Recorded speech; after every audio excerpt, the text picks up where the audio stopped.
So I know that there are many people here in the room who are actually running summer programs through the Summer Matters campaign, in addition to Stacy and Sacramento, Sac City Unified. If you could raise your hand if you're one of those providers. So I want to be brief because I'm really interested in hearing the dialogue and the questions that come back and forth. Thank you, Catherine, and appreciate the work that Rand is doing to really spotlight the importance of summer. And very provocative. I'm very interested to see how this looks over time. In California, just about 3 years ago, the superintendent, Torlakson, created an after-school division, which in our case funds both after-school and summer, with the mandate to take a lead in changing the quality framework and helping our department guide programs and leading with this message of quality versus simply compliance. And we've had a lot happen in the last 3 years with a lot of partners here in the room. One of those is the establishment of quality standards for expanded learning. And the other is the passage of SB 1221, which was a bill sponsored by the Partnership for Children and Youth and the superintendent, which does a number of things I think that are relevant to this conversation. First of all, it prioritizes year-round programming. And I'm curious, would appreciate your comments, Catherine, in terms of these programs, because our philosophy here and the providers in the room also are providing after-school programs in addition to the summer programs. And so many of these same children and many of the same staff are not getting a 5-week or 6-week or 7-week experience in the summer, but they're getting this rich expanded learning project experiential-based learning 3 hours a day throughout the whole school year, which then continues in the summer. And I think there's an obvious benefit when the same, you mentioned the behavioral improvement with this program that really pulled out the stops in terms of building relationships, interventions with kids, social workers. Imagine that happening through the year. That's what we're trying to promote with SB 1221, is that year-round experience. We've also taken out a lot of the old accountability items, and we've actually mandated now that every program site will do an annual data-driven quality improvement process based on the quality standards.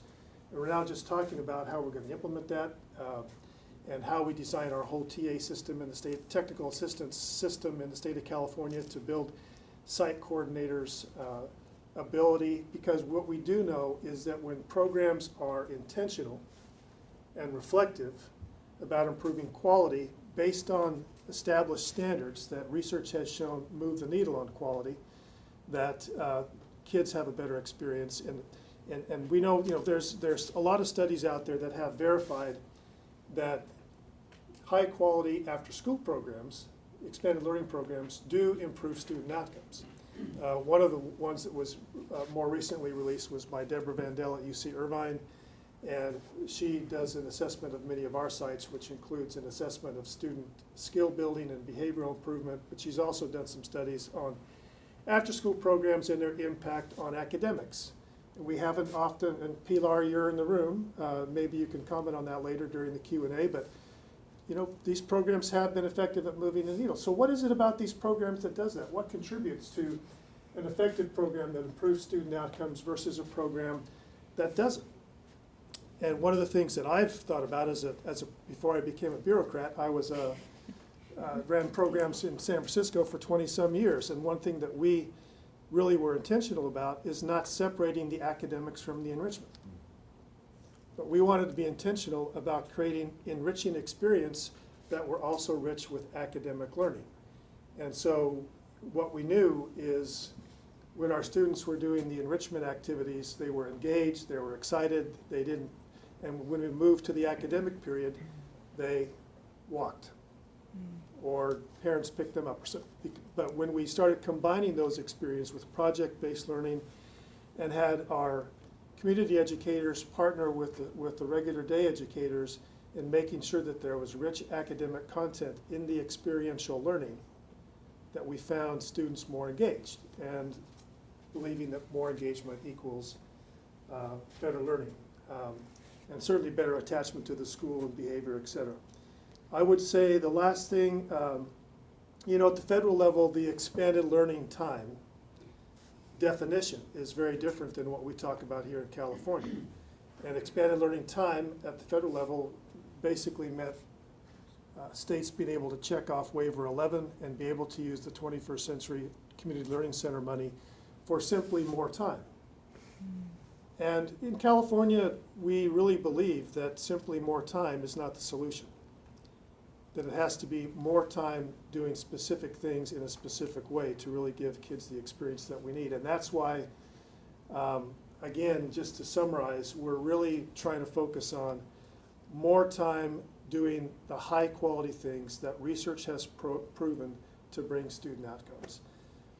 And you know, this has been a really bold process of coming up with some really aggressive initiatives to kind of do things very differently here in California that we've done. We've always, if you don't know, we've always had, because of leaders here in the room and elsewhere, had the largest amount of money of any state for after school, with the Prop 49 of $550 million in the 21st Century Federal. You might not know that we have more money invested in more programs than all 49 states combined, ×3. And so the challenge is, how do we take a system that large, 4,400 programs, 823,000 kids, and do what's right to make sure that there are student outcomes? And how do we, you know, and then how do we measure it, you know, so we're wrestling with all these things, and we'll be looking forward to being in touch with and staying in connection with your study. And the Summer Matters folks and all the smart people in this room, you know, partner with us and help us think this through. So thank you.